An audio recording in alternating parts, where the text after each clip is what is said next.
Whoa! You're getting ahead of yourself. What are you drinking? Oh yeah. I'm back on the old English breakfast tea. Yeah, I just woke up from a nap. Nice. And I'm a bit sleepy, so I needed something to wake me up. Guys, let me put my border collie away. She's just gonna be barking. I haven't run her enough. So yeah, where were we? Oh, what are you thinking? Yeah, English breakfast tea as almost usual. Yourself? I'm having just a tea blend that I make sometimes.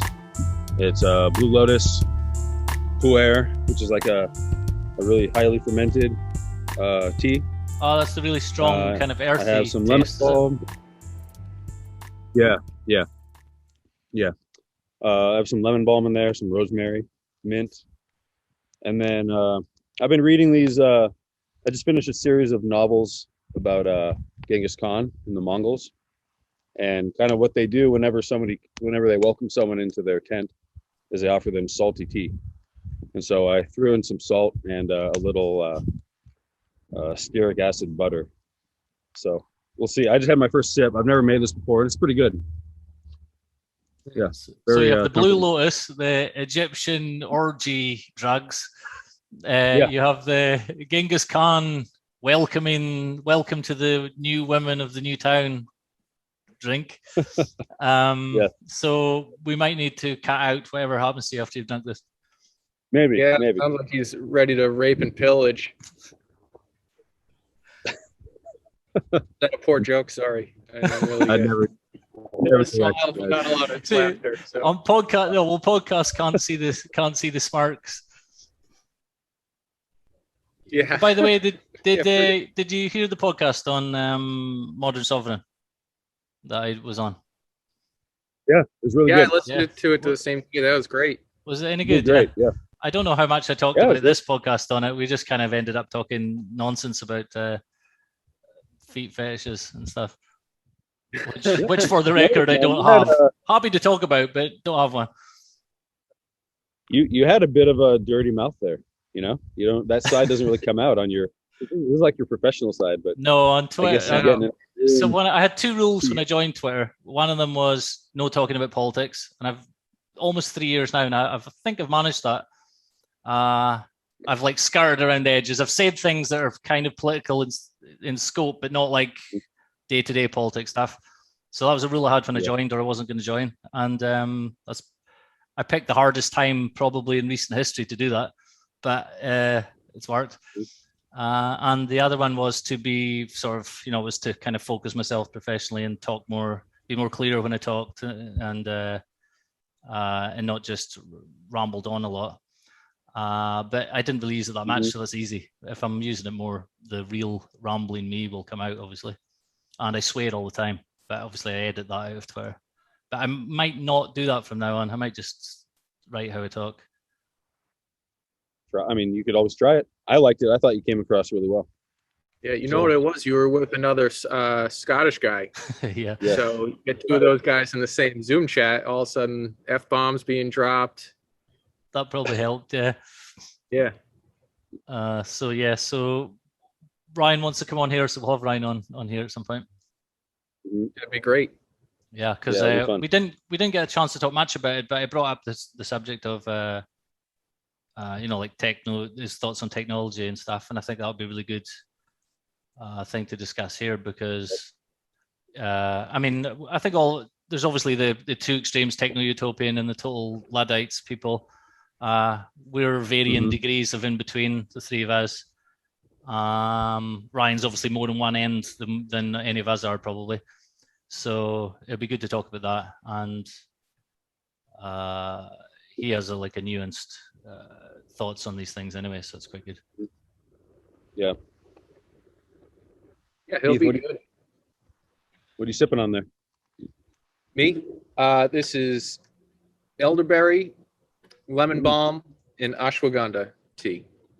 Wow. Is it the actual ashwagandha root, just powdered? Well, the tea has the tea bag has ashwagandha in it, and then I took I have capsules, so I just opened up a capsule and poured one in there to top it off. So pretty good. Yeah. And collagen. There's you guys are way more exotic than me. Yep. You should. I mean, I guess I could send you. Maybe I'll send you a pack of this stuff. I'll mix up a little thing. Yeah, that would be awesome. Yeah. Okay. So, what will we talk about today then? Well, I mean, you mentioned you asked about awe. I did a tweet about awe. You know, the physiological state of awe. Yep. And AWE for people listening. Yeah, isn't awesome. Although it's misused now. You know, people just kind of throw awesome around. Well, that's the thing. Awesome. So some awe is amazing. It's awesome. But if you're full of awe, it's awful. It's weird. Yeah, exactly. Oh, that's good. I never thought about it like that. So what was your tweet about? So I don't have it in front of me, and my keyboard is just stopped working Bluetooth for some reason. So can you, if you have it there, can you tell us?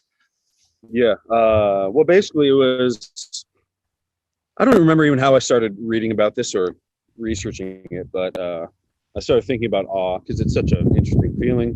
You know, I mean, people get it for different reasons, but it's usually sort of a religious feeling. It's a feeling of being in the presence of something greater than you, something that your mind can't quite get around. I think that, I mean, it's a hard thing to define, but, you know, it's definitely linked to religion.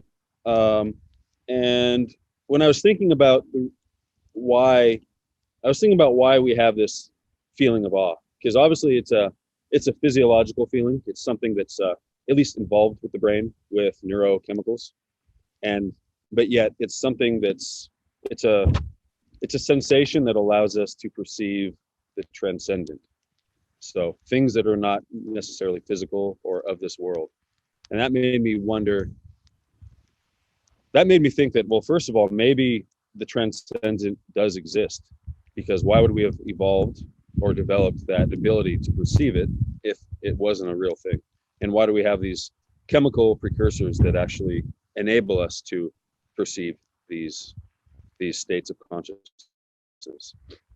And then I started thinking that it seems like there is a bit of an awe deficiency in the world.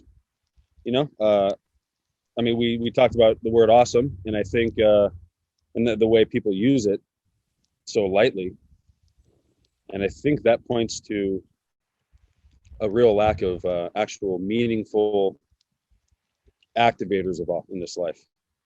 And so I started to think about, you know, maybe there's some sort of nutritional deficiency that can trigger our ability to sense awe. And I looked at all the usual suspects, you know, all the sort of most recent introductions to the human diet and lifestyle. And the most prominent one that seems to be involved in almost everything is seed oils or vegetable oils, which people listening to this probably already know about them, know how harmful lots of people think they are, including me. And so I looked up the like what happens in the brain when awe is occurring, and what inhibits the presence of awe. And there was this inflammatory cytokine, which is basically a messenger that triggers inflammation in the body. You know, it's an important messenger. It's responsible for healing and wound repair and everything, but it can also get out of hand if we have too much inflammation, or if we have too many of the precursors that increase its expression. And so it turns out that we do. Have the presence of seed oils, or linoleic acid, which is the primary fat in oils like soybean oil, corn oil, canola. They're actually a precursor for the production of this inflammatory cytokine called interleukin-6 or IL-6, which is the primary inhibitor of our ability to sense awe, to experience the sensation of awe. So they've done a few studies. One of them was basically they looked at people who were in a state of awe. They had a group of people, and they exposed them to, you know, religious imagery or something, or, you know, a beautiful sunset or something that has been shown to evoke a sense of awe in most people. And they found that the people that experienced the most awe had the lowest levels of this inflammatory cytokine, whereas the people with the highest levels of IL-6 and the most inflammation in their body couldn't experience it at all. So there was actually like a chemical physical block in the brain preventing them from perceiving God, appreciating the beauty of nature, all the things that make life worth living and make humans so unique. You know what I mean? And then I followed up. I kept digging, and I found that there's an inverse correlation between the rise of seed oil consumption and linoleic acid, which again is the main fat in seed oils. There's an inverse correlation between linoleic acid in our body fat and church attendance in the United States. So as people ate more seed oils, and as the linoleic acid in their bodies went up, the church attendance went way down, and religion was basically, religion is in the state it is now in America. It's, nobody's really going. Nobody's really religious all that much, And then, and so, I mean, again, this is me just kind of reading disparate pieces of research and piecing it together. And it's just a hypothesis, but I think it makes sense. And one thing I've noticed is that among people who have,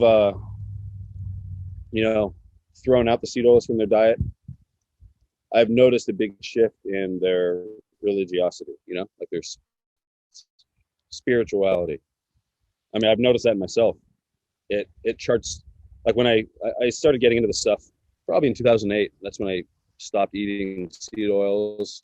And it's when I started getting more interested in religion, being more open to it, coming from, I was an atheist before.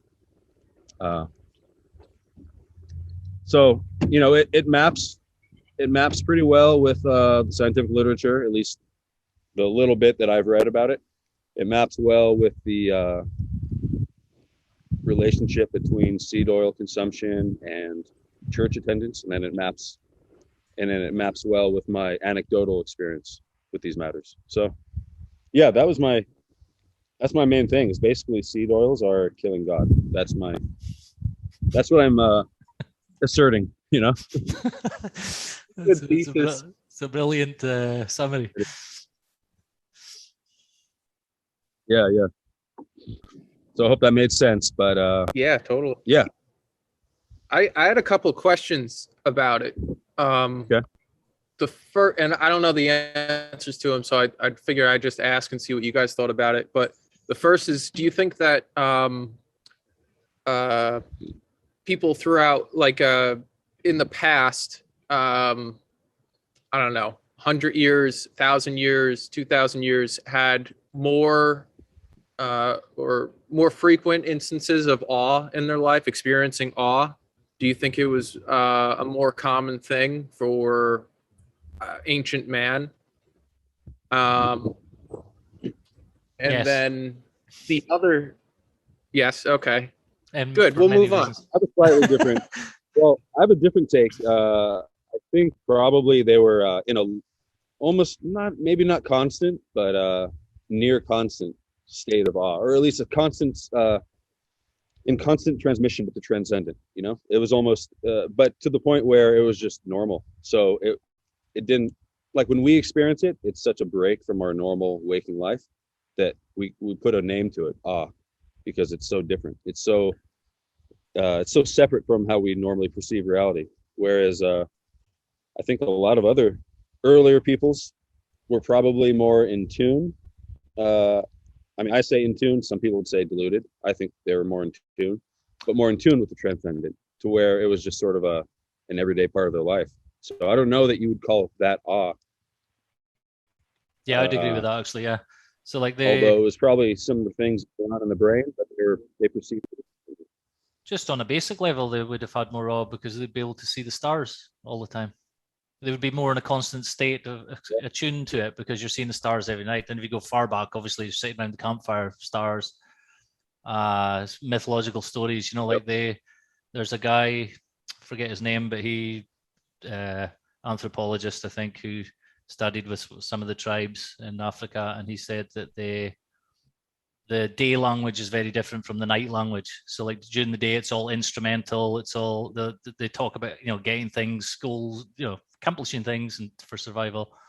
And then when the lights go out, when the sun goes down, say the lights go out, when the sun goes down, the fire and that, then it all becomes sort of much more mythological talk and kind of more like right hemisphere kind of language than it is during the day. And it just makes obvious sense.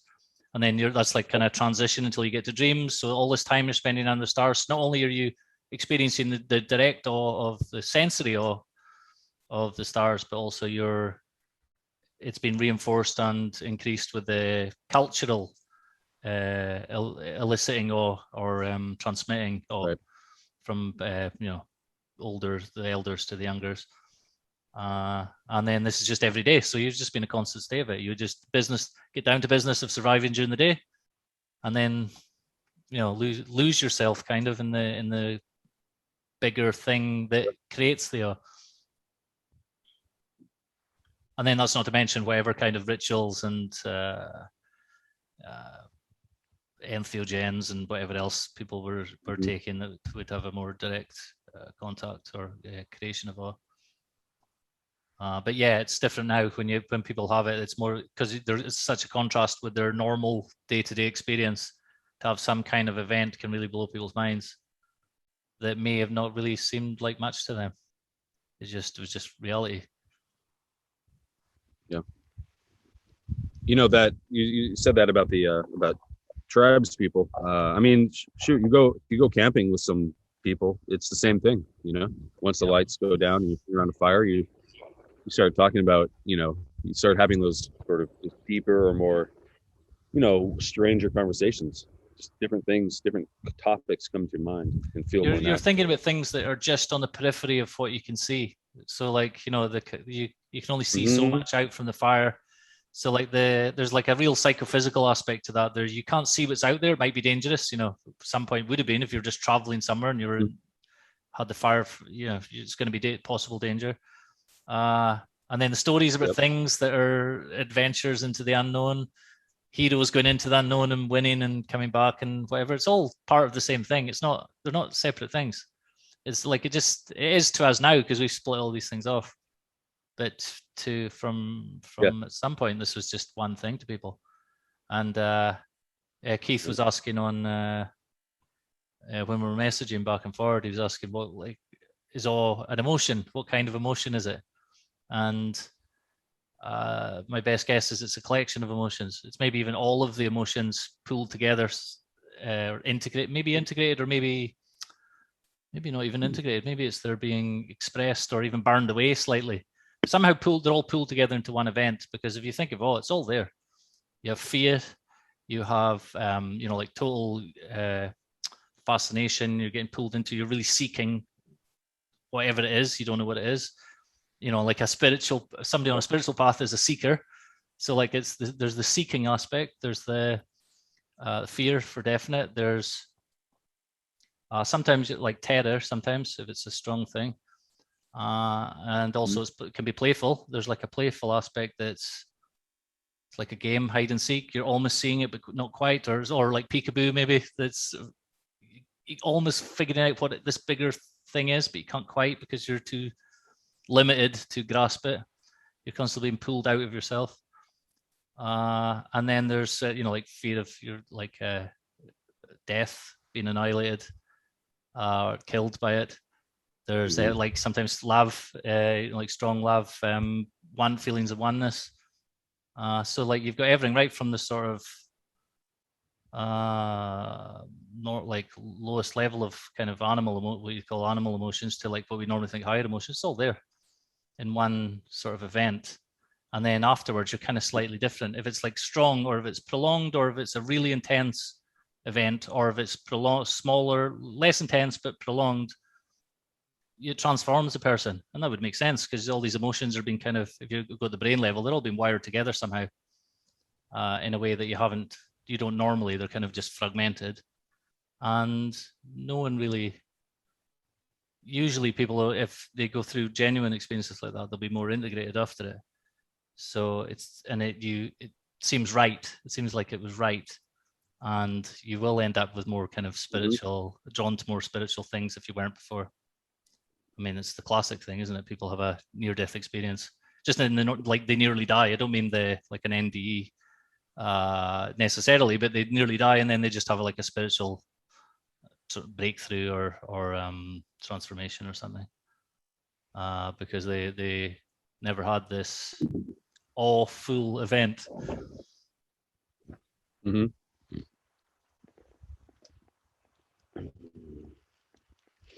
Interesting.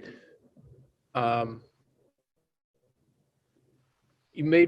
want to get to, I had another question, but I'll come back to it.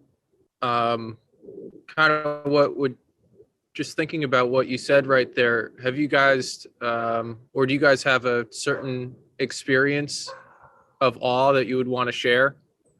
Like when you felt awe, or when you were overcome by awe, or what were the conditions, or, I mean, a lot of people say, I think, I'm not a father, but I think a lot of people say when they hold their child for the first time or something like that, that's a very powerful experience.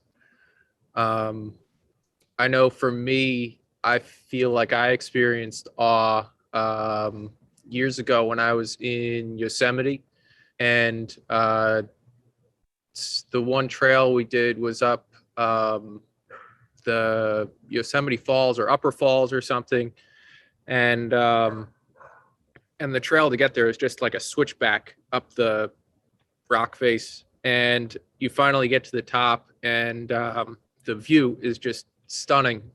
So I'm standing there at the top of Yosemite Falls, or the Upper Falls, whatever it's called.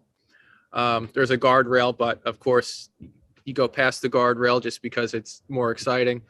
And like my toes are literally at the edge of the rock face. There's a huge waterfall coming down off to my right. I see Half Dome across the valley and everything like that. So, and I feel like it's probably the furthest distance I've ever been able to see like straight out, just because of the vantage point, and you're just looking out over the mountains there. And that was just a very powerful experience for me. One, I think just because I was exhausted from doing the hike. And then two, to be hit with such beauty, like natural beauty, like all around.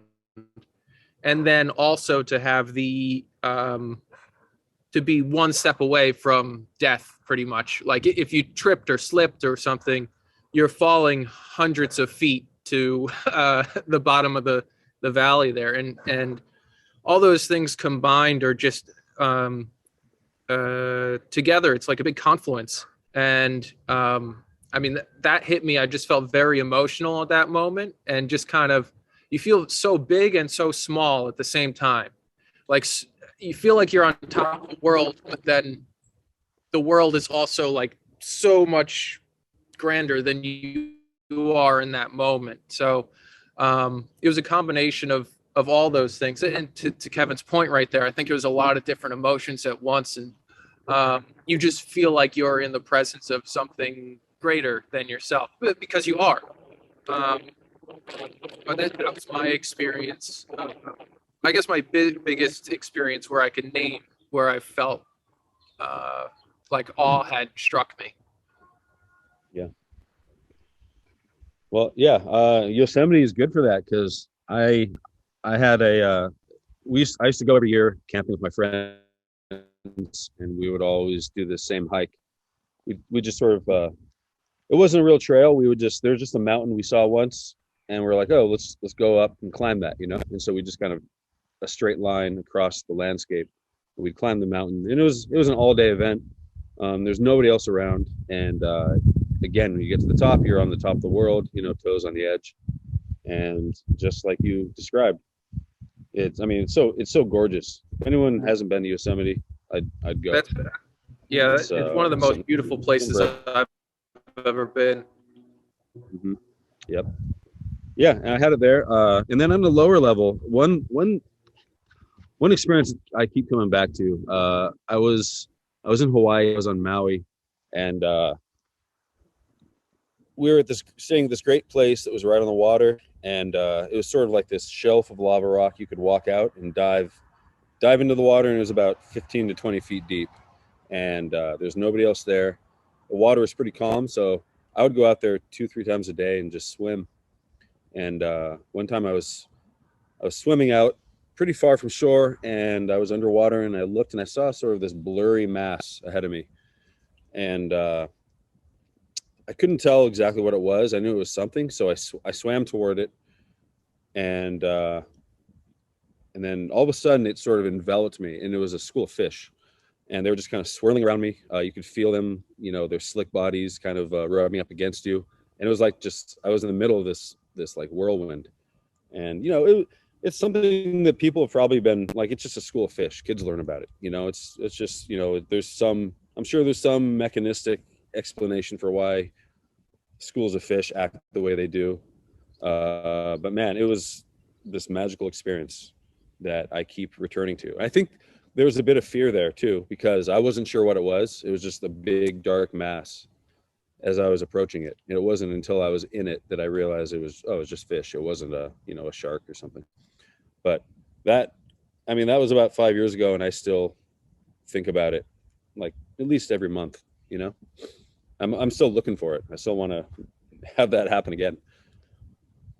Yeah, you said there about fear. I think the original meaning of like etymology of the word awe is about fear and terror, rather than the more, I think the religious stuff was added later.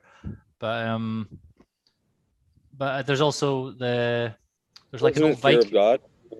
Yeah, I think it's the oldest version of it. I think it's just more fear, because there's like an old Viking symbol. Maybe it's not Viking, maybe it's later. It's like somewhere Scandinavian, and it's called the Helm of Awe. It's like one of these magical symbols to it's like an 8-pointed star kind of thing with arrows on it, and it's the purpose of it is to strike awe and strike terror into your opponent, so they see this thing and then they can't move, they're frozen. It's like awe, where like a snake will hypnotize its prey stops, because they're just in terror by it or whatever.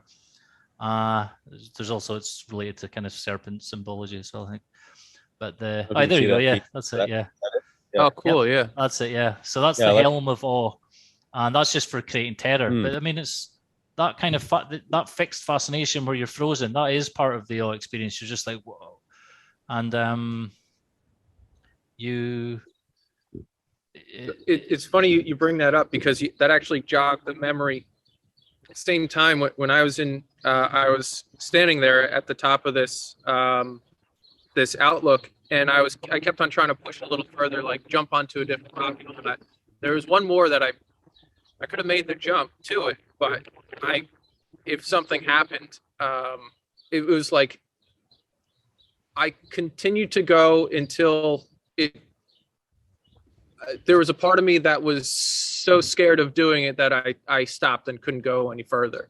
So it wasn't like a conscious decision to stop. It was like my body was like, you're not doing this type of thing. So for me anyway, there was an element of real fear, like a deep fear there. Like that's you're scared, and you're scared for a good reason, because you could die, type of thing. So I understand what you're saying there, Kevin. And to me, that just seamlessly goes into like the more spiritual side of it, because if the fear comes from a if the original primal fear is like the predator, you're about to be eaten by a predator, and the spiritual experience is you realize there's this thing that's much greater than you, and then you're smaller than it. You're now at the mercy of a predator in that kind of animal sense. You don't know, you're out of control now. It's like kind of there's a switch from the greater and the lesser in your life switch. You're just the greater, going about your business, and everything's kind of about you and around you. Then all of a sudden you're just nothing, and then you'll just get like terror, like kind of sadness, maybe being like some people can take a negative slant on it, where they get kind of black pilled, where the universe is just completely meaningless. I'm tiny, nothing matters. They get stuck at that. That's part of it. But then you go through that book, how then it becomes amazing again because you're tiny, but also you're part of this thing and you're central to it somehow, and it doesn't really make sense. It's hard to make sense of. And you have all these emotions going at the same time. There's lust as well. You're trying to get more of it, but also you're kind of standoffish. You're not wanting. You don't know whether it's dangerous or not. I like the, and there must be physiological things that make it easier or harder to go into that state. It's not like reducing it to it's just chemicals and whatever. It's not that at all. It's it's like a lot of the spiritual types have kind of they'll use metaphors like, consciousness isn't in the brain. It's like a television signal and your brain's the receiver that tunes it in or whatever. Well, you need a receiver to tune into it. It's like doesn't work without it. Even within the context of that is that metaphor. But it obviously must work both ways. And your brain must be changed by this. If you just do it once, probably doesn't do much. You have a peak experience and it just wears off. Ones I've had where it was really extreme peak experiences, there was always a few days of like residual effect that lasted a few days after, where you could still feel it was still hanging around for like 4 days sometimes like a week or two. Most of them, it just went back to normal later. There's a few of them where there's something changed, the structure of awareness changed and didn't go back. And they were did I just die? Am I dying experiences? And I don't mean like in a physical danger, but in the event, like these were like kind of vision things. And it was just pure terror of disappearing, of annihilation. That was the main thing. Like being eaten. Like it really is like a higher version of fear of a predator. It's interesting. Yeah. I didn't. I was kind of embarrassed to tell people at first because I didn't know what to make of it. I told Eric it was a private thing, but at the end of I told Kevin. What's that? I told Kevin. Oh, okay. Yeah. Well, I'm glad you just blabbed like that. You hadn't even finished your sentence, and I was getting it letter by letter. He knows what I'm talking about, maybe. So at the end of the breath hold program that we did with Erwan, so I pushed myself as hard and as far as I could, and my breath hold was over 6 minutes, and felt completely exhausted after that. And in fact, like while we're still on camera and everything, I was just overwhelmed with like a deep sense of emotion. It's like to the point where I almost felt like I was going to start crying. And then for the following like day, 24 hours or so, I had that come over me out of nowhere. Like I wasn't sad, but like you just overcome with emotion out of nowhere. So it was just felt overwhelming. And that probably happened like another 2 or 3 times in the next 24 hours. And I couldn't really explain it. And that wasn't necessarily awe, but it was something where you push and you feel like you're going to come close to death. And that might be something to do with it. And I feel like it triggered an emotional release over the next period of time until my body and nervous system could recover. But it was like I couldn't. There's no reason for me to have that flood of emotion other than pushing to the point where you feel like you're going to die pretty much. 6 minutes without breathing is a long time. Yeah. And it was that felt very significant, and I couldn't make sense of it. And I was embarrassed to talk about it until that's how you know it's real. That's how you know it's real, by the way. You feel you don't like that. Things like that happen. If you're desperate to tell people about it, it's just nothing. It's always like everything I've ever had is like that. I've always tried, and you always try and rationalize it away. Oh, it wasn't that big a deal. It was some little thing. and then you can't rationalize the way it is, and it's different, which sounds like what you have. Yeah, and I wasn't. I mean, it. I don't know why I was embarrassed about it, but it just felt like something that it didn't really necessarily need to share with everybody. But I guess I am now. But I've had a lot of time to think about it is the thing. So it's been like 4 weeks or so, and I've just thought about it and kind of made peace with it. That I was like, okay, that was a experience, and it's what I had, and it is what it is, and there's nothing to be embarrassed about it. But it was just I don't know, I just feel it was a completely internal thing, but I just feel more at peace about it now than I did at the time. So I don't know what it was all about, but it was certainly something significant that I experienced after having done that.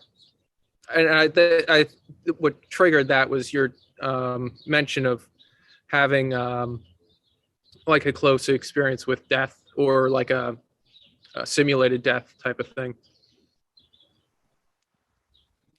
Cool. Yeah, I mean that. There's tons of old, maybe not tons, but there's lots of old ancient techniques that involve breathing and various types of hyperventilation and other things, and breathing different nostrils for different rhythms and all this kind of thing. For it must be doing something to your brain. Even like Reichian therapies got like kind of breathing kind of stuff in it that's doing stuff to your brain also as well. It's like really is. You're kind of, in a way, it's brain damage, but it's brain damage to make your brain better, not worse. Yeah, I don't think I got that far where I damaged anything, but it was I don't know how close you get, or what needs to happen before you get brain damage. But the fact you had an experience of awe tells you it's something that's not like, two things can sound very similar. Okay, one person's held underwater against their will and they almost die. They didn't have any of this. They were maybe really emotional because of the event and stuff, but it's not the same thing. That's what you're describing. Because yours is also intentional behavior. You chose to do this thing, and then you physically nearly died in a way. From some parts of your body think you're dying. Must have done. And then also the joy of it, and the relief of it, and it's all the emotions together again. Makes total sense. Yeah, I think this, I don't know, has all been studied scientifically or not, but because I don't think as a laboratory setting is a good place to experience awe. It's just not set up for that, creating awe in a person to be able to be there to measure it. There's probably ways to do it, but that's the last thing you want is a guy in a lab coat coming with a clipboard over, like, rate this awe from 1 to 10.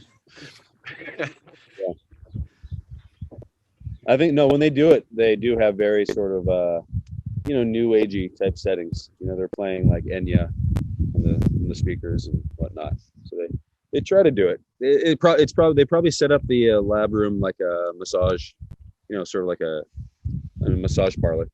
But also the way that in order to set up an experiment, it'll need to be so limited and specific to be measurable and everything, that you're already going against the nature of the experience, which is expansive and integrating, going out. It's an outward experience, not a focusing in experience. Hard to measure, and it's also one of those things that you don't really need scientific backing for. Right. I mean, like, if you experience it, you experience it. If you don't, you don't. And if you know it, then you don't need the evidence. Yeah, I mean, too much. I would counter. I think there are benefits to studying it, because you can figure out what's preventing it. What's like the research I was citing. That may be imperfect, but it gives us a clue. Like, these foods we're eating might be preventing us from actually experiencing it. So I think there's utility there. I think you got to use. There's a really interesting guy who studies related to this. He's a psychobiologist. I haven't read his stuff in a while, but his name is Ernest Rossi, Psychobiologist, and also he's involved with like one of the early hypnosis guys and Ericksonian hypnosis. And he's done a lot of work in how your states of the numinous are related to neurogenesis and changing how your genes express themselves. And he's kind of closed the loop, like the kind of traditional thing is it's all one way, your genes, body, behavior. It's just it's all like one way.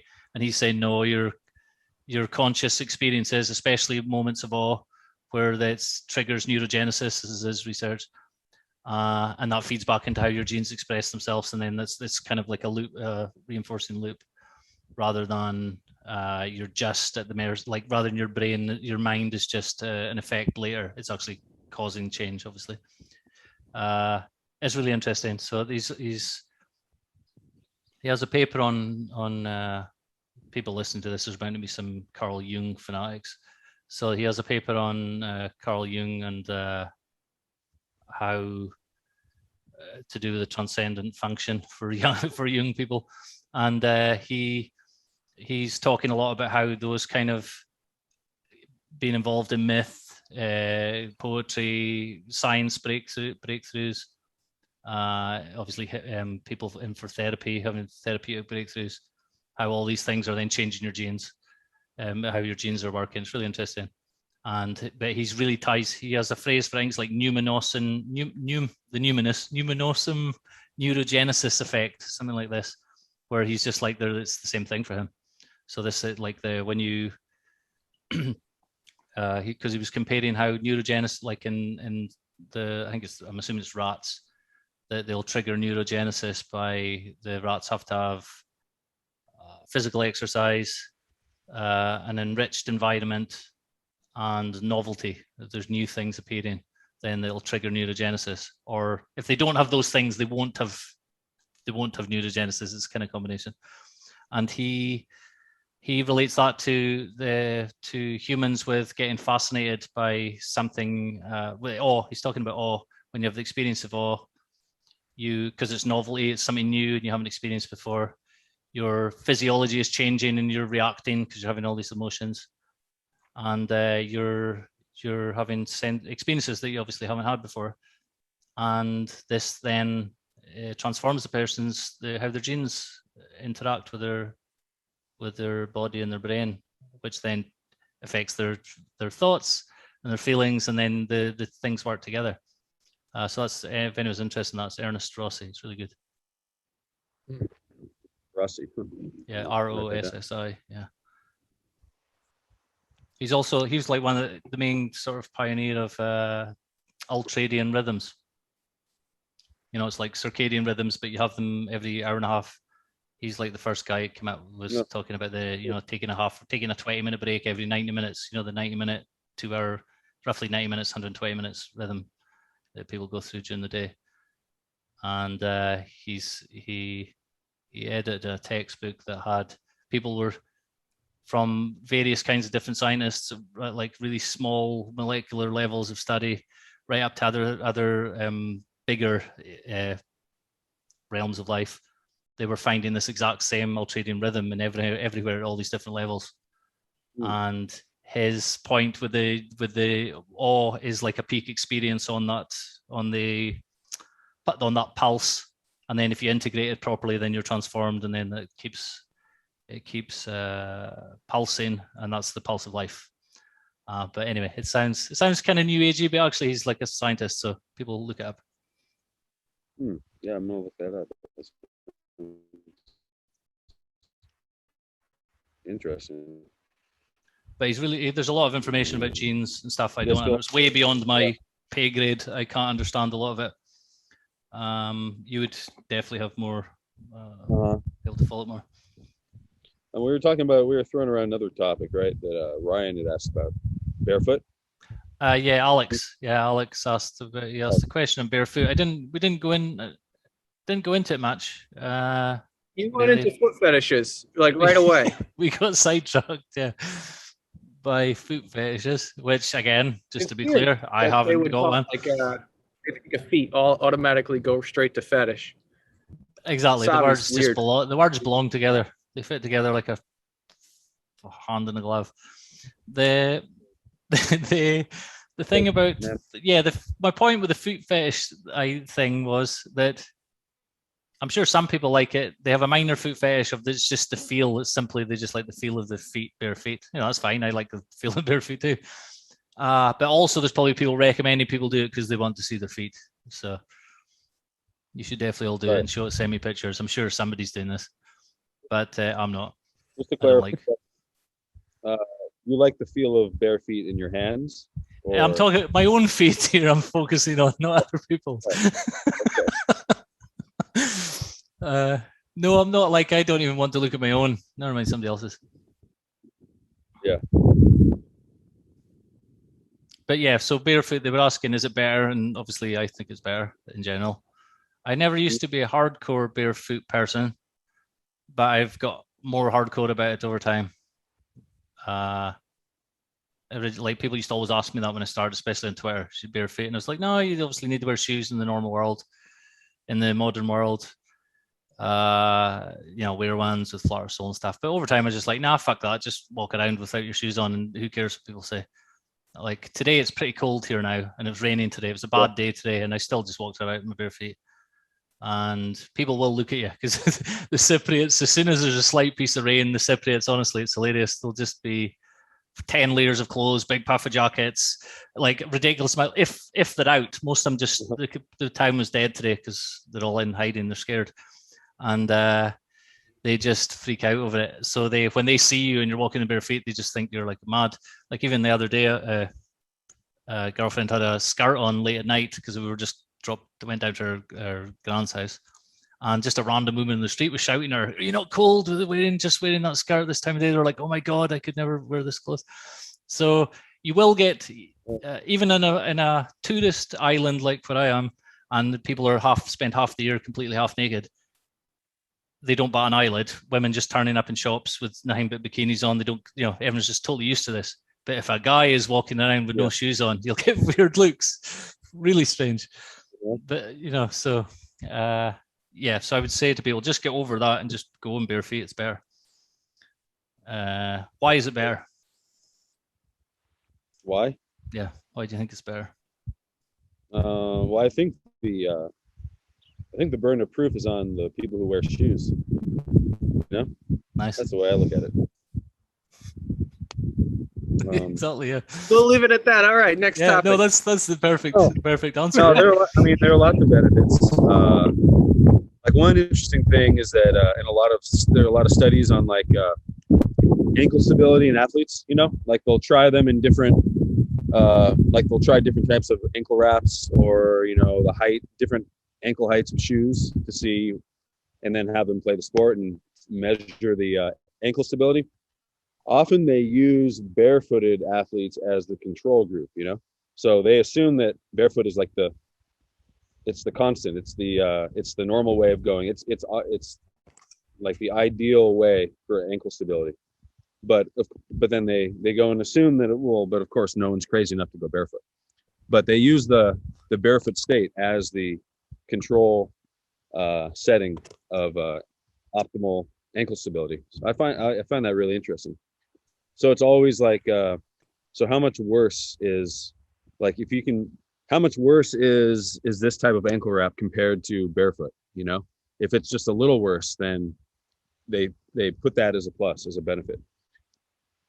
So yeah. I mean, the thing about being barefoot is that I think the bottom of the foot has the most nerve endings, like the most densely packed nerve endings on the body.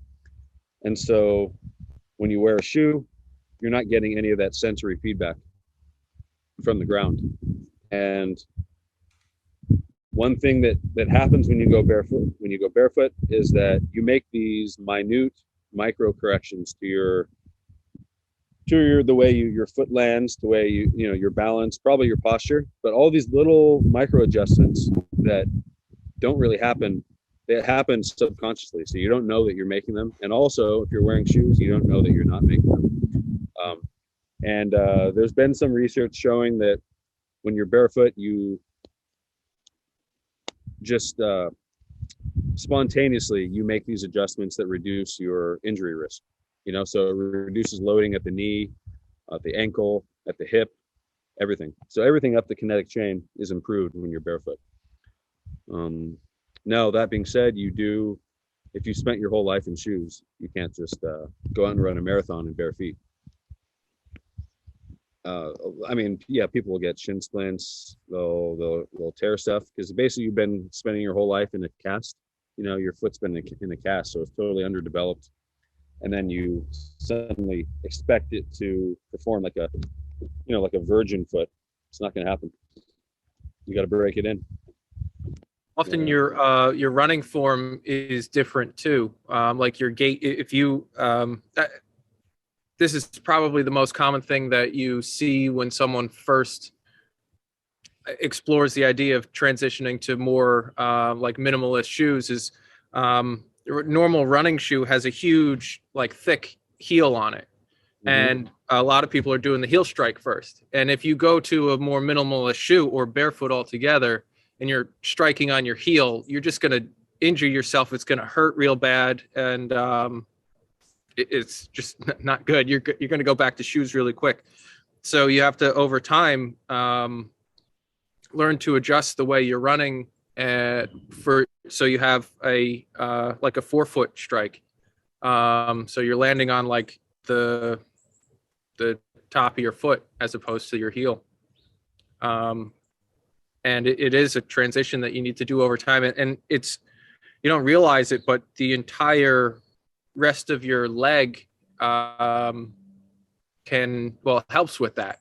So there's certain muscles and everything that you're going to start focusing on all the way up through the rest of your body that are going to help with that forefoot strike, as opposed to landing on your heel and getting that shock wave right up. I think the idea is to have the force of your body landing on your foot. One, it gets distributed across the arch of your foot better.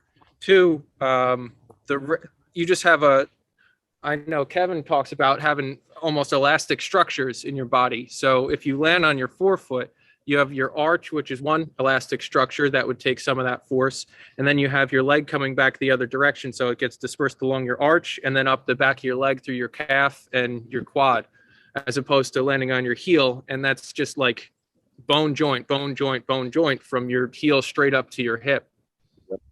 So that's a big transition that I think a lot of people need to make when they start doing like barefoot running or anything like that. Kevin, I experienced the same stuff. Like just earlier this week, I was at the beach. It was actually a beautiful day. It was probably about mid-50s, but the sun was out and it was really nice and warm. But everybody out there, I guess because it's December, everybody's dressed up in like winter hats and jackets and everything like that. They're just conditioned based on the month on the calendar to be bundled up.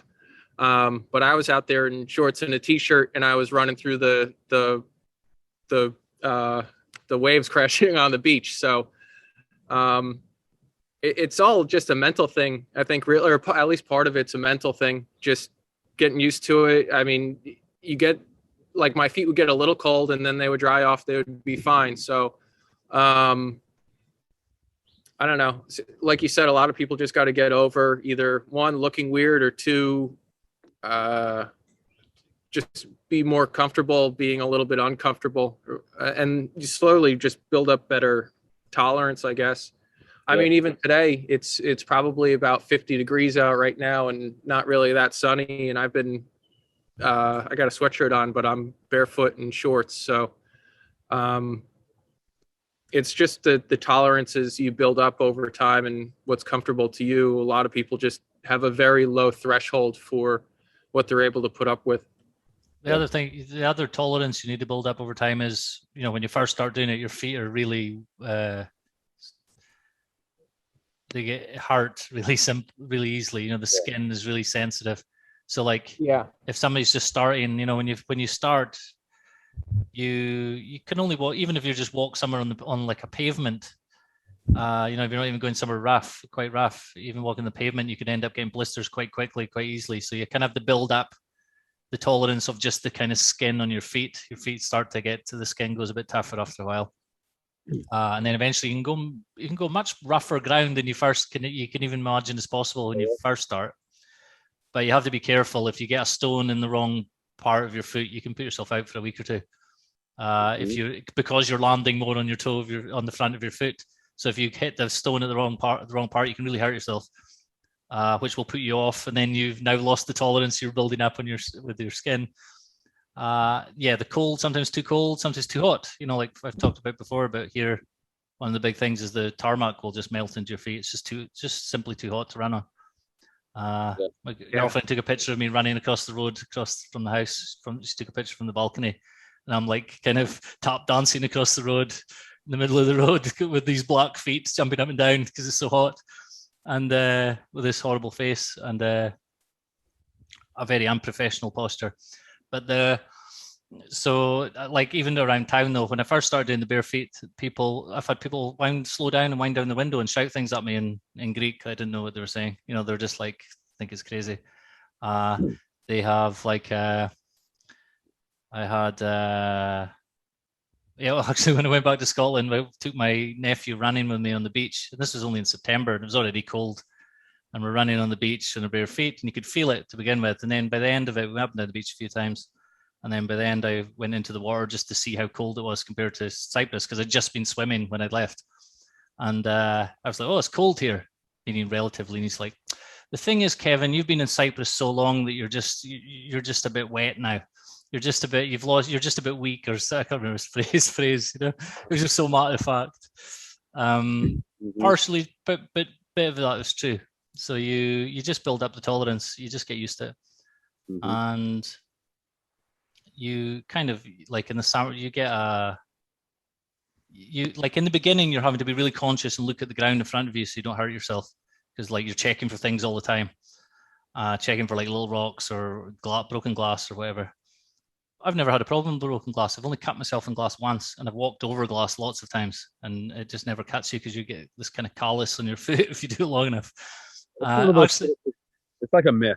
People are always like, "Oh, what about all the broken glass everywhere?" Like, just once has it happened to me. In fact, once I was walking through the middle of the city here, and I was walking through. There was a building site, and I was walking barefoot, and I saw this builder guy who saw me, and he was on the phone. Or he was talking to a guy sort of to the side, and it was really like loud construction site, but right in the middle of town. And I was walking along, and I saw him walk out in front of me into the middle of the road. And I thought, because obviously I'm Scottish and I used to live in Glasgow, I just thought if a builder walked out in front of you, it's in Glasgow, and you're walking bare feet, there's some kind of prank, or he's going to say something and try and humiliate you in front of everybody. But this guy just sort of walked out. He just, while looking at me, just staring at me, leant over, picked up this piece of broken glass, then walked back to the building site. He just came over and helped me out for just being nice, So when he saw the bare feet, so some people are okay with it. And then I said before, like I hide. There's some places you can't walk. You just can't do it in bare feet. It's just not worth the hassle. It's just too much, too sore. It's like really eroded rocks that are really sharp and. It can be really unnecessarily painful. Just low. You're just a bit wet. Yeah. The one thing that I noticed over time, because I've been pretty much pretty barefoot most of the time, if I can, for years and years now. You got involved originally in the boating industry so that you could be barefoot at work, right? Yeah, well, surprisingly, you can't do that so much. But that's besides the point.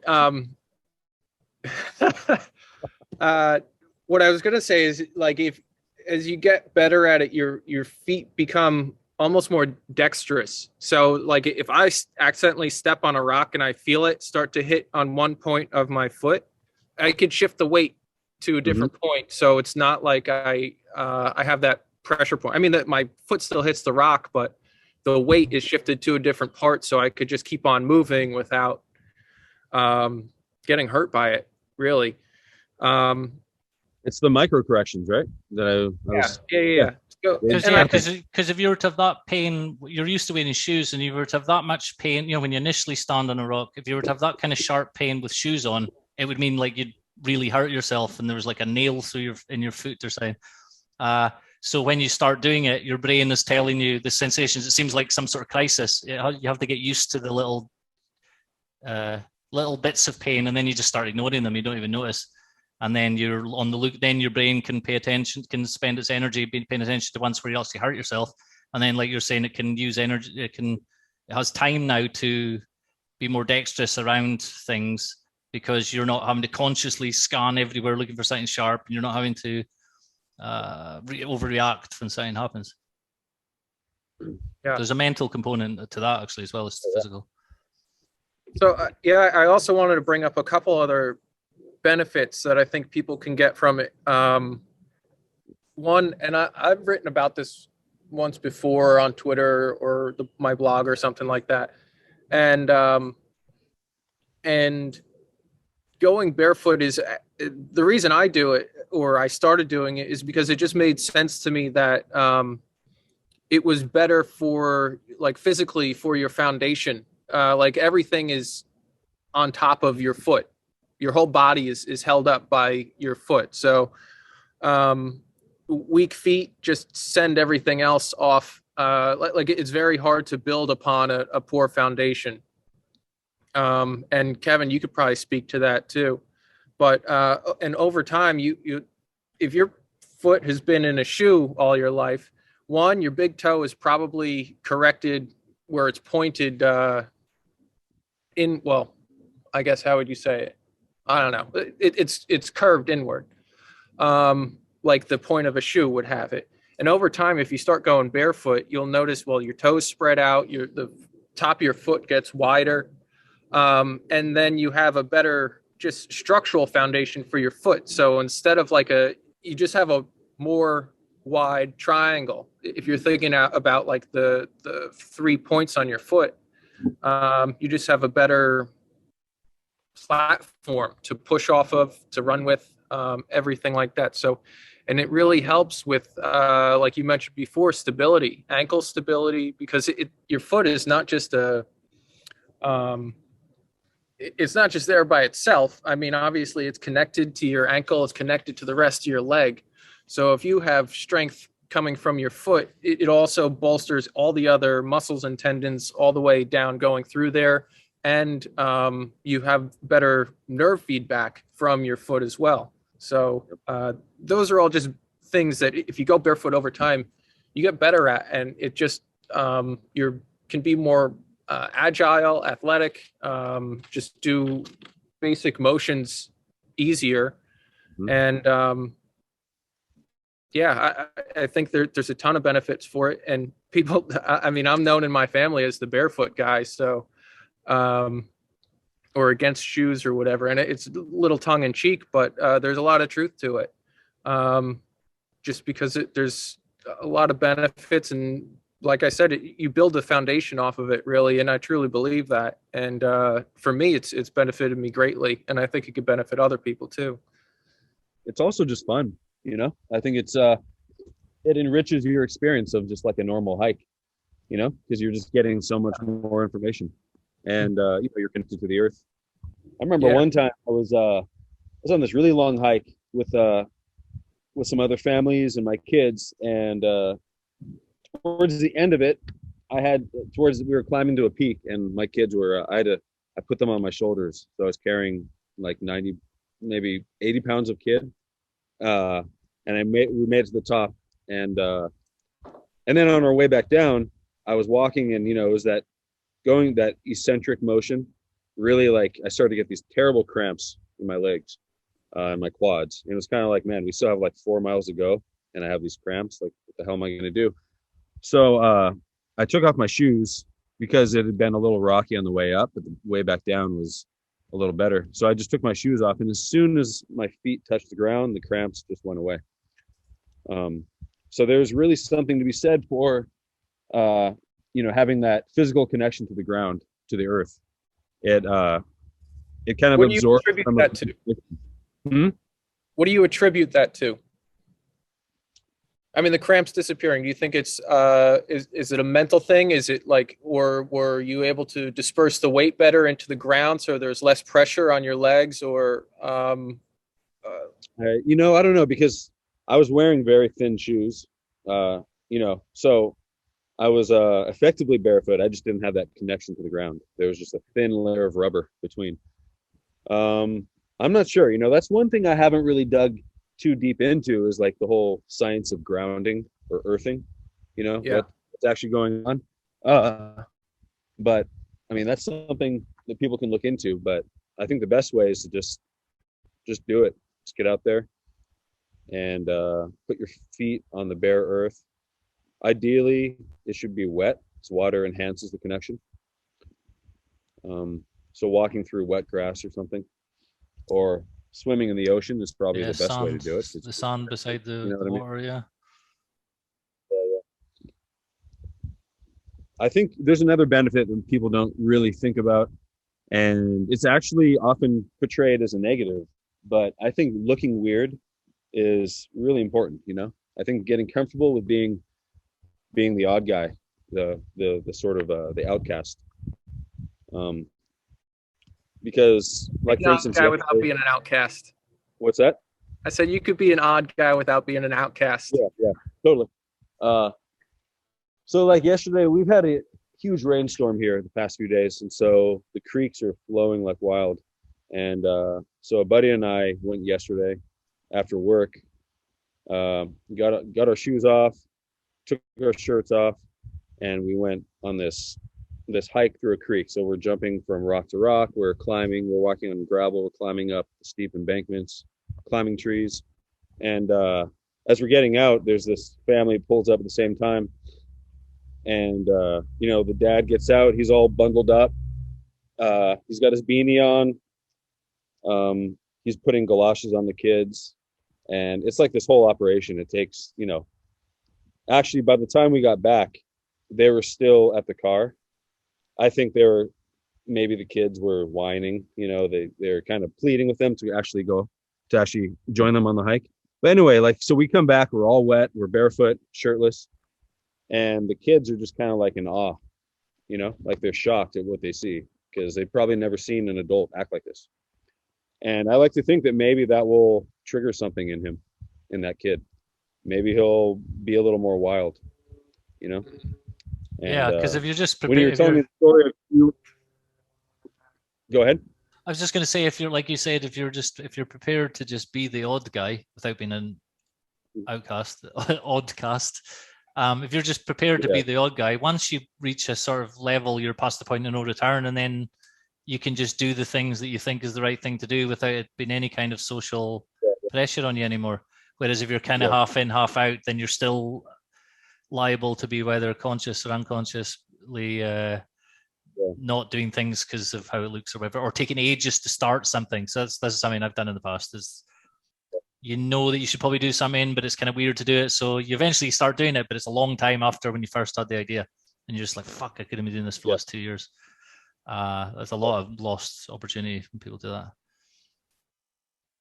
You know, I think what you need to have balance. You can't be like, if I was like just like a filthy individual, like I had like a scraggly beard and, you know, maybe dreadlocks, and I was like, and then I was barefoot, like that's a different vibe. Yeah, it's been odd but functional at the same time.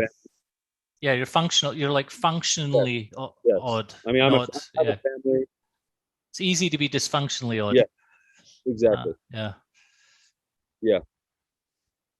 Like you can do crazy things, but don't be a madman. You know what I mean? Like, you said before on Twitter that you like to pick up your kids from school with normal clothes on, apart from no shoes. Yes, exactly. That's what I do. Yeah. I think that's important, because I think it's planting little seeds of doubt, you know, in people. It's like, oh, well, this guy's, I know him. He's got things put together. Oh, okay, he's a normal guy, but he doesn't wear shoes, and you know, he likes to go barefoot through rivers. Maybe there's something to it. And you know, I've not converted, but you know, I've convinced a lot of people to kind of adopt some of those things. It takes a while. I mean, in some cases, like 10 years. I've been telling people to go barefoot, and it's only now they're doing it. But it's an investment, I think. The important part of that that you hit on, Eric, is I think they can see themselves in you. Like if you have a real strange person that is like a hippie on a commune going barefoot, that whatever, they shower like 3 times a year or something, like of course that person's weird and you don't want to be like them.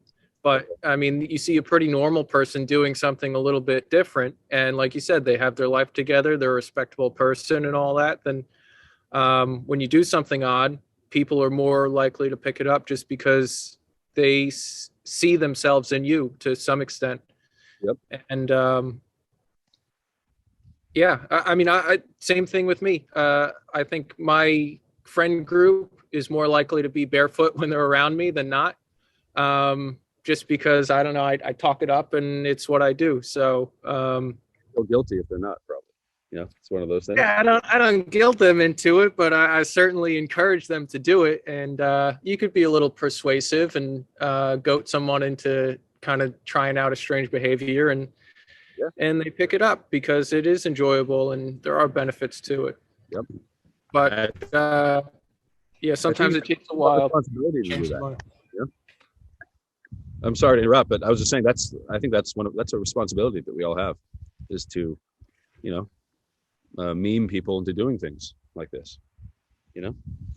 Exactly. Yeah. I mean, if you think it's the right thing to do because it's better for people's health, and it's more than health, it's happiness, you have a duty to at least offer the possibility of it to people, and then they can take it or leave it, rather than hide it, like because you're scared what they're going to say, and in most cases they don't say what you think they're going to say.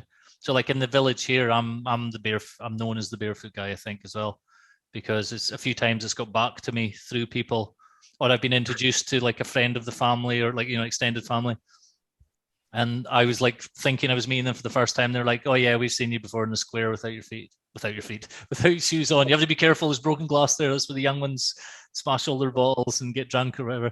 And I'm like, "No, I've run through broken glass all the time." But there's these the worst things here, actually. It's not broken glass. There's these really dry, they're like thistles that you get in Scotland, except they're tiny and they're brick hard.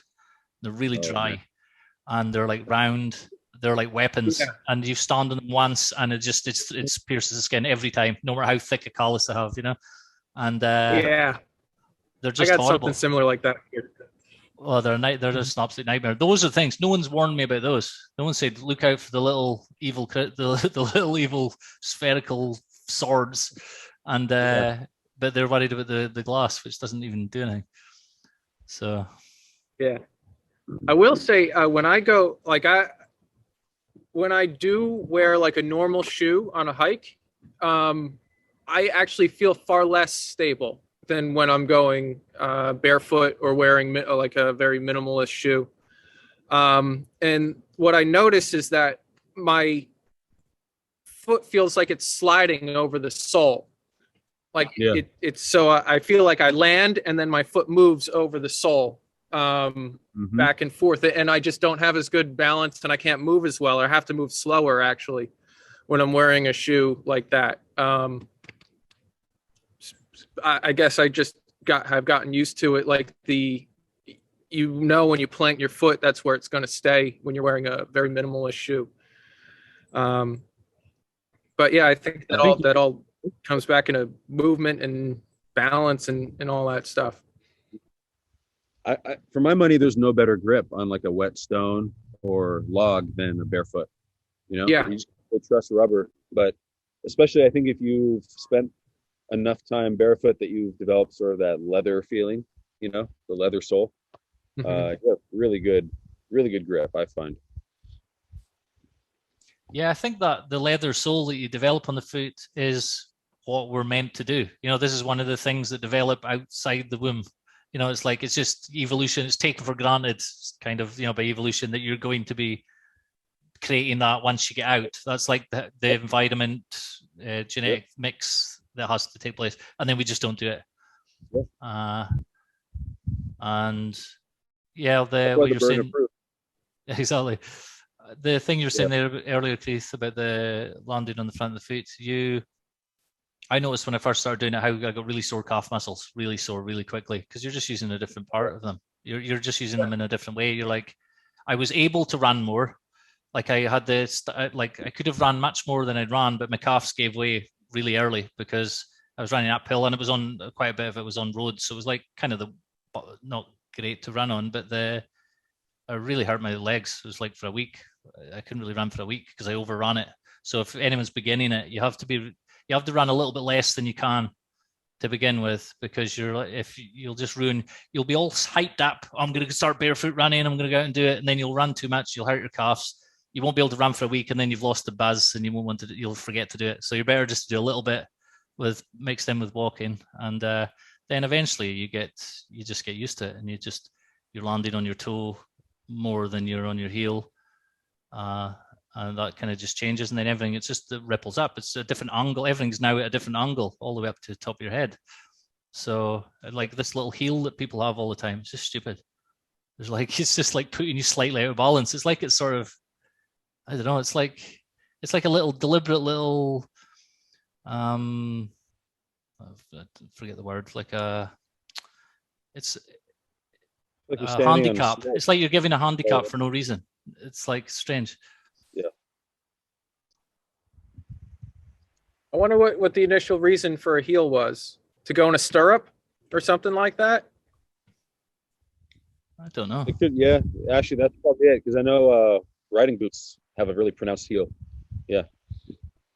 So that's like a functional thing that then for a specific context, and then just spread out, I mean, it's like, it's hard to get a nice pair of boots without, like, they look nice without a heel.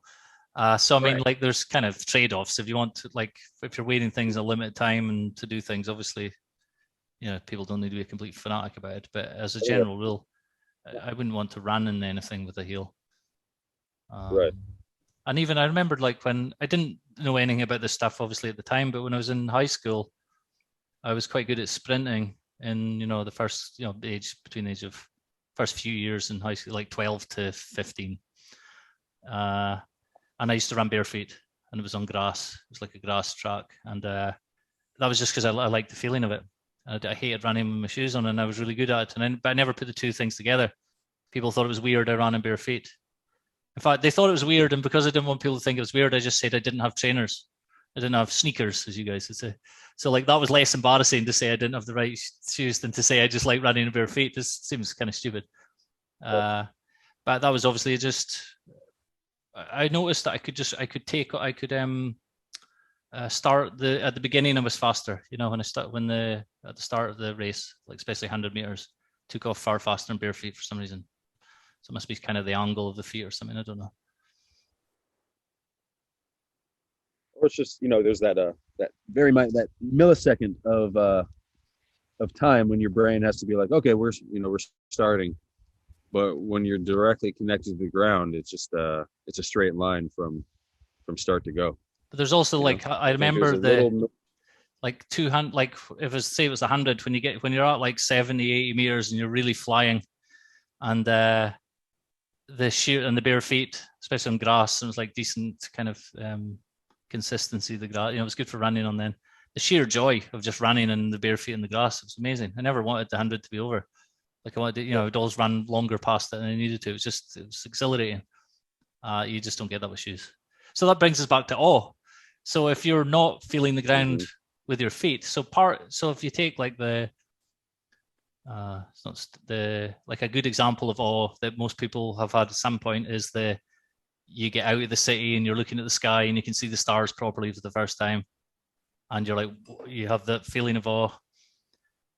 Well, the opposite end of that is your feet and all the sensations of your feet in the ground and feeling like the natural world around you under your feet. And then during the day, maybe, and then the sky at night, and you've got that kind of pull in both directions. So you feel the ground underneath you goes way below where your feet are, and then the sky and stars above you goes way beyond where your head is, and you're kind of stretched between these things physically, mentally, spiritually. emotionally. And if you have all these emotions flooding that are directed upwards and outwards into the sky, you're connecting all of these things through you. The kind of earth and the sky, or earth and space, kind of connecting themselves together through the human standing up, because all the other mammals are facing, they're going horizontally. We're the vertical ones. Mm-hmm. So like we have something to do here that is connected with this stuff. Yeah. More of like I don't know, less, I guess, scientific or anything, more along what you're talking about there, Kevin, is a lot of, and I know Eric mentioned earlier, but like the grounding or earthing, people call it. I don't know what I think about that. I don't really know enough about it to have an opinion, like a steadfast opinion, but there is something to like the same way like a lightning bolt gets grounded. You have that type of energy, like there's electrical impulses going through you. So they say a lot of times walking on the earth like helps take that, or a better energy exchange or something along those lines between you and the earth. And I don't know what to really think about that. Obviously earth has like a magnetic field around it too, so I don't know if that has any interplay on going barefoot, but I'm certain it can't hurt, but I don't really know the full influence of those types of things on like the impact of someone's health that walks around barefoot more often than not. Whether they're just kind of attributing those things to feeling better, or if that's actually part of it, I'm not sure. So yeah, there's the grounding. If you've got the grounding going down, move your microphone down towards your mouth. Oh, sorry, it was the way up. It was the way up in the stars. If you've got the grounding, like whatever I don't know how the science of the grounding is, but whatever the fields that's relevant, there's obviously a head version of the grounding, the spacing, or something you could call it, skying. So you're, by looking at the stars, starring, I don't know what you'd call it, it's probably just it's the same thing the other end, and we just are losing both of them, because you're wearing the big shoes with big heels. You've cut yourself off from the ground, and then you're cutting yourself off from the sky with being surrounded by streetlights, and then wondering why everybody's running around ill and going mad, and all the rest of it. And there's always a roof over your head. That's a big deal too. Exactly, yeah. I mean, you're in a car, you're in a room. That stuff has an impact. That's why there's this sort of a funny thing on Twitter about the high ceilings. About high ceilings are better. And we last 3 years we moved to a house that has really high ceilings, and I got to say it's kind of nice. It's much better. Like I'll just lie there and look up at the high ceiling. It's not like laying out under the stars, but it's a lot better than having something just 8 feet over like a few feet over your head. It's very stifling. And also walls, you're being trained to look at things. Your vision is focusing on things really close in, where you would spend a lot of time and our ancestors anyway would spend a lot of time looking in the distance, long distances. The eyes and muscle. Yeah. So like that's I know your eyesight and your eyes. I used to do a lot of work related to do with where you were looking and kind of posture coordination stuff, and it really makes a big difference. And I know there's ways of changing your eyesight along with coordination kind of exercises that play into all of this. And the mental aspect, you're being trained to focus on things close to you. You're already going the opposite direction of awe. You're contracting rather than expanding. You're kind of building yourself this little cage or whatever that's stopping you from being open to whatever is outside it. That's why I sit back a few feet on these Zoom calls. Yes, me too. Yeah. I don't. I'm right. You know, use phone. Like if you use your phone, I recommend just doing it like this. It's a little healthier. Eric, I had a question that maybe you might know about.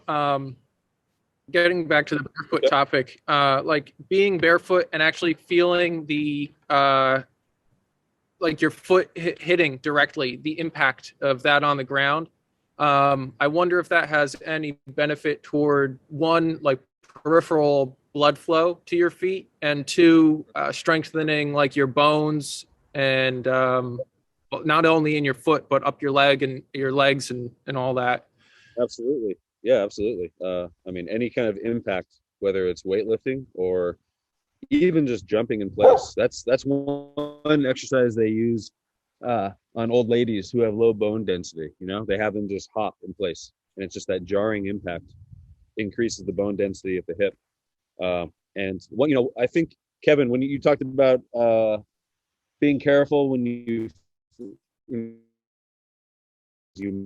injure something, injure a muscle, one of the most common injuries for new barefoot runners are stress fractures in the foot, because the foot bones just they're not ready to handle that stress. And so with the implication being that, yeah, if you do habitually go barefoot without actually fracturing your bone, if you take it up to that edge, then you can strengthen the bones. And, you know, I don't know, there are probably some parents listening or people who want to have kids eventually. And I think that's one of the best things you can do for your kids is just don't give them shoes for like the first 2 years, you know, just have them go barefoot all the time. And because what they're doing in those the first like 10 years, they're establishing pathways in their brains that will kind of be with them for the rest of their lives. So, and the shoes are shaping the development. Yeah, like if you're putting the little tight, I hate when you see them putting ramming those little tight shoes on the kids' feet. It's horrible. And that's extremely difficult. Some of the development. It takes like 10 minutes to put shoes on them. Exactly. That's how you're not supposed to be doing it. Yeah. But I mean, you know, that's and then how long now, it takes someone to put shoes on me now. I have to be pinned down by two adults and forced shoes put on. Up with olive oil, yeah. Just get them in there. Yeah, but it's fresh olive oil, straight from the mountains. It's no problem. Yeah. But you know, so I think the first 2 years are really important, just to be barefoot as much as possible. But you know, eventually they will have to wear shoes, and luckily there are a lot of really good minimalist shoes for kids. You know, really wide toe beds so their feet can develop and grow outwards. Flat, you know, zero drop. What you want to look for is the phrase zero drop. That indicates that there's no heel. It's just flat for the entire length of the shoe. Yeah, that's parents out there, do that. What are you saying? Oh, I was just saying, any parents out there, don't, you know, no shoes. Yeah. You've been warned. Yeah, I'll be very disappointed. Yeah. I'll meet you and your kid. Yeah, I was just going to mention that I obviously it's not warm here all the time, so I do have to wear shoes occasionally, and there are certain occasions when I have to wear them. But my favorite pair of shoes that I found for the winter is a company called Lems. They make a boot, and they're really flexible. And they, like you said, Eric, they have wide toe box, zero drop. And I really like them. I've been wearing them for years now. The same pair. They've lasted a good long time for me. They're probably getting worn out where I need to buy new ones, but I normally don't buy shoes that often just because I don't wear them that often. That you could also get other companies and stuff like that. Vivo is a good one, but so the same thing that you mentioned is good for kids. I also look for in my shoes when I do buy them. Yep. The ones I don't recommend to people I had a bad experience with is the five fingers. Great hat. Hey, sorry, what was the name of that company you said there, Keith? The ones you have? What's that? Lems. Lems. Lems. Cool. Best in the business. Yeah, I don't like the I don't know five about fingers. I don't like the 5 fingers one at all. You know, the ones that have to go around the individual toes. I find they force the toes into widening before they're ready in a non-integrated way. It's kind of they deal with things too specifically when if you're wanting to have the toes wider, then it should be done over time by being barefoot and rather than try to force it like that. I think it's too direct. And I was recovering from a bad leg break, and it made it far worse. Sorry? Toe spacers. How do you feel about those? Yeah, same for the same reason. I don't like. I know people play with them and get use out of them, but I don't like them just because it's just non-integrated. But it's complex though, because sometimes it's useful to do things like that, and you kind of blast through some kind of habit or restriction, and then you can integrate things later. So I'm not like hardcore that everything has to be. It depends what phrase. Like if I was dealing one-to-one with people, some people I would say, yeah, use that. I would have to see them and I'd say, yeah, that would make sense for you for now. And other people I would say, no, it would just depend. But for the feet, there's like spring-like structures in the feet as well, but you have to have the feet in a certain position and you have to have the weight more on the insides and the interior of the heel. Is difficult because the angles of your leg, the leg bones, but also what you're doing with the pelvis, it makes a difference to how you can place the feet. So it's really complex. Yeah, I gotta admit something, Kevin. Oh, yeah. Sorry, go ahead. I didn't mean to cut you off. But it's just spending time bare feet's the best initial thing anyone can do, I think. Mm-hmm. Yeah. I'm with you on that, but I do have to admit something that I do have Vibram 5 fingers, and although I know they're atrocious to look at, and you're better off being barefoot. I wear them hiking, and that's about the only time I wear them. Just because, I mean, there's some trails that aren't suitable for barefoot. Yeah, for definitely, the rocks are too sharp or whatever. I love the soles on those actually. The soles are really nice because you can get a lot of feel through the soles. The soles are good. Yep. I really like that. It's the toe part I've not been keen on, but again, as I say, I had a bad experience recovering from a really bad leg break, and it put me back a long time, and it really damaged because I broke the leg so badly and I ripped ligaments and everything. They like all around my ankle was wrecked at the same time, and I really held back the recovery because I was trying to wear those too early because I'd heard it was the next big thing and you needed these and stuff, and I would have been far better just actually in the beginning just wearing any old normal bad shoes just until I got basic strength back up before I then started walking more barefoot and being more risky with it. But it's different for different people, obviously. I liked wearing them initially though because they're so weird. I actually liked the weirdness of them. It was fun. You got like girls would talk to you if you had they would, like, I was traveling around when I had them, and the opposite is true. It was peacocking. That was from your I have to confess, I've had several pairs. I was wearing them actually a long time ago, and I'd wear them out just every day. Going to the grocery store, going to the movies, just wear them. It'd just be a normal outfit, and then the 5 fingers. And I mean, it horrified my wife. She was disgusted, but it was I liked them. I don't have any anymore, but I think they're pretty good. My last pair I tore playing basketball. They're not so good for basketball. Just the quick movements. I mean, it was kind of funny. I was playing in this league, and people would just be like, "Oh, who is this? Who's this joker?" Like wearing these ridiculous shoes. But they worked well until they tore, because it's just the rapid side-to-side movements. They couldn't hold up to that. Yeah, like I said, I like wearing them, but only for hiking, really, just because I get a good ground feel, and it's pretty close to barefoot. I do like the fact that my toes can still move around, and so if it's an uneven surface, all my toes can kind of reach the ground without, like, if they're all together in the nose of a shoe, then can't always do that. So, but you're going into that in a different situation though. You're spending a lot of time walking barefoot and running barefoot, and anyway. So then when you put them on your toes, they're in a different situation, you have a different structure already. Whereas the person who reads on Twitter or whatever, this is the thing, wear these things, and then they're just going from wearing terrible shoes all the time, all their life, really unfit, and then put them on. They're just going to hurt. They'll probably even hurt their ankle because they don't even know what they're doing, especially if they're actually trying to exercise in them.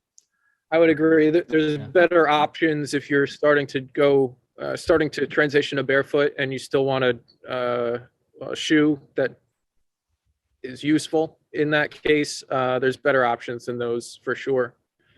Keith, can you suggest any shoe brands that might be a better option?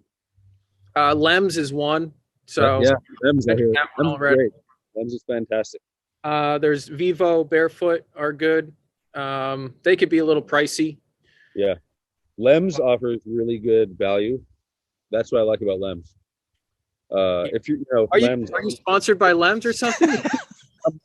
I mean, we gotta monetize this, you know. I was wondering what you were up to. Okay. You hear that, Lems? We are willing to sell your products for you. Yeah. You will get at least 4 more sales from this podcast. We get a mention every episode. Yeah, Lems or Vivo too. Vivo's good. So if you want to send us some free pairs and we could show them off and talk about them, we'll also do that. But show them off on the audio podcast. Yeah. Yeah. Well, we'll describe them. Yeah. Use discount code Eric20 or Psycho20. Yeah. Psycho20. Oh, but remember now, we have a core audience of foot fetishists, so they don't want to hear about any kind of coverings that are taking place on their favorite part. Damn it, we're already working against ourselves. We're just too broad a tent. I think with foot fetishists, it's the unveiling of the foot. It's taking off the shoe. You need the shoe to have the most impact. Lems are great for unveiling. Yeah. Now those are 2 brands that I recommend. I mean, you could even get, I think, like New Balance makes a minimalist shoe. Merrell makes a good minimalist shoe. Oh yeah, I had Merrell ones for a while. They were good actually. Yeah, they were really nice soles. They were. I was running a lot on roads for them, and they were good. Yeah. I like Astrals. Oh yeah. I've heard you recommend them before. Yeah, the Merrell one I had. I don't know, do they still make them or not? It was something glove they were called. Can't remember. I think body glove or body glove or something like that. Yeah, something like this. Yeah. Yeah, I remember that. The New Balance is what is it? The Minimus, right? The New Balance Minimus. Yeah. Mm-hmm. Yeah. There's a lot of good brands out there. These are all gateway drugs to the real thing. Yeah. The hairy hobbit, the hairy hobbit feet. Yeah. Uh-huh.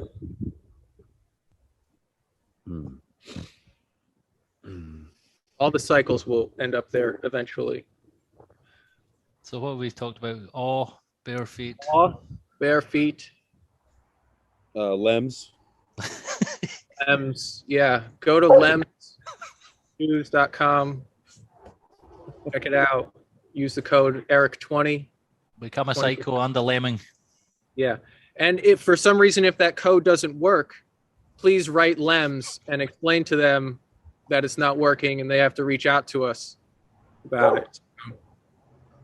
And if you work at Lems and you're listening to this, I would love a pair. I would also love a pair. I have to replace the ones that I have right now. 11 and a half. If you're listening. How long? So that pair's last you a long time, huh? Some good durability on Lems. Very long, yeah. It's extremely long time. I've probably had them about 6 years or so, maybe longer. Yeah, great durability. Did I mention the 0 drop sole and wide toe box? Very flexible. You could pack them away nicely. They come in nice colors. You could get them in leather or not full leather. I think they come waterproof as well. Really all around. Wonderful, wonderful product. And I would love it if they sponsor this podcast. Eric 20% off Lems. Write them if it doesn't work. This is an experiment in manifestation. That's right. Do our affirmations in the mirror. Yeah. So pretty much what we're telling everybody, if you can, go barefoot, but if you can't, that's it. That's the line. Yeah, that's the opening line at the start of every episode.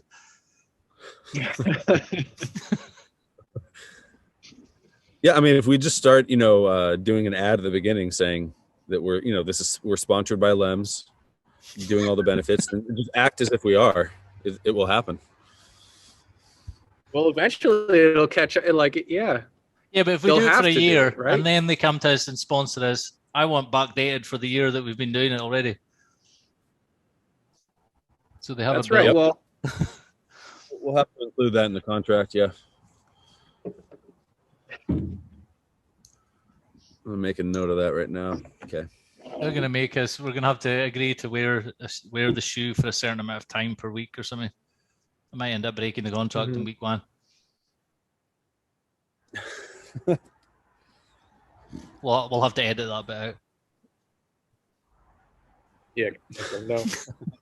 After all your hard work selling the deal, I just ruined it. Sorry. Yeah. So that was interesting. You, Kevin, you shared that we are extremely popular in France, right? Extremely, yeah. Yeah. I mean, number 254 in the number 255 in the health and fitness category in France is very popular, and we're one ahead, so it must be extremely. Yeah. I can't think of a reason for it other than that happened to be the VPN choice, the country of choice, randomly for a certain amount of time, and it's all the crypto guy, it's all the techie listeners from the crossover podcasts. Their VPNs happened to be at France that day. I think that's it.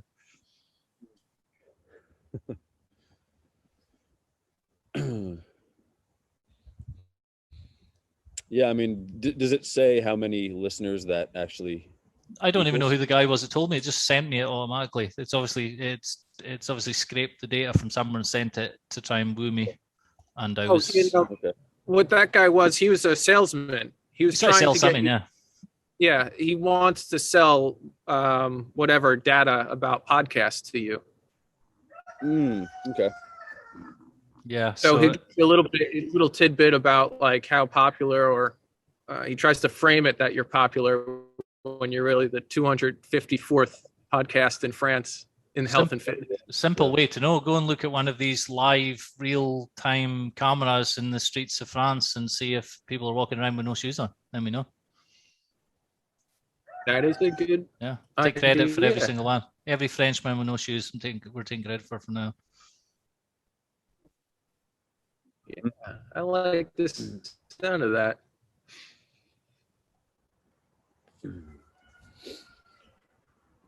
Oh, there's the rooster. Ah, he appears. Yep. That's the rooster. I saw you with the fire earlier, Eric, on Twitter. I thought maybe we were going to hear a crackle in the background. Yeah. Can we hear it? It's been going right next to me. It's just because it's kind of cold, so I have it. Yeah. It's dying down, but I couldn't hear it. Oh, maybe it was just cold. Yeah. Yeah, it was going pretty big though. Yeah.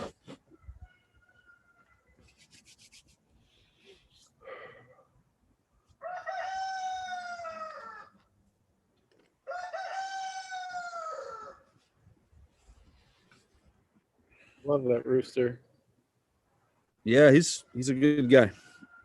We could maybe cut that into the intro as well. Maybe get him going, or we could use the rooster as breaks between segments or something. You know, when they have to edit the parts together, I could stick him in between. Sure, yeah, may work. Yeah, we could do that. I could record him. I can get probably a better file of him crowing. Who's that, Keith? This is the cat that lives in the woods behind my house. Nice. Oh, is this a feral or? It's a feral cat. We started feeding him years ago, and he just got very friendly. So he roams the woods, and then he comes up and hangs out. That's cool. Good looking cat. Yeah, he's old too. I think he's like 12 years old or something like that, at least, because he's been around here. Like he was like an old cat when he first started coming around. He's been around here for like 10 years or something. Jeez. But he still catches like mice and voles and chipmunks. He just messes around. He plays with it. It's really gruesome, actually. He'll play with them and then just leave their body. Yeah. Doesn't even eat them. No, he can't make any sound. Really? He's a mute? Interesting. Yeah, he's a mute. He could purr, but he can't meow. Okay. Nice cat, though. Yeah. He's probably barefoot there, right? Very. Yeah. Keith's got his feet just out of camera shot, so maybe it's because he doesn't want us to see the little baby shoes he's forced onto it. Not limbs. No, he's very wild. Definitely barefoot. Cool, Looks guys. like he's got one of his eyes. He got a lazy eye or something, or a wound in the eye. No, he's just got weird eyes too. Yeah, Oh, yeah. really interesting. Yeah, like he looks like I don't know. It looks like he's looking right through you. He's facing off Eric's dog. Yeah.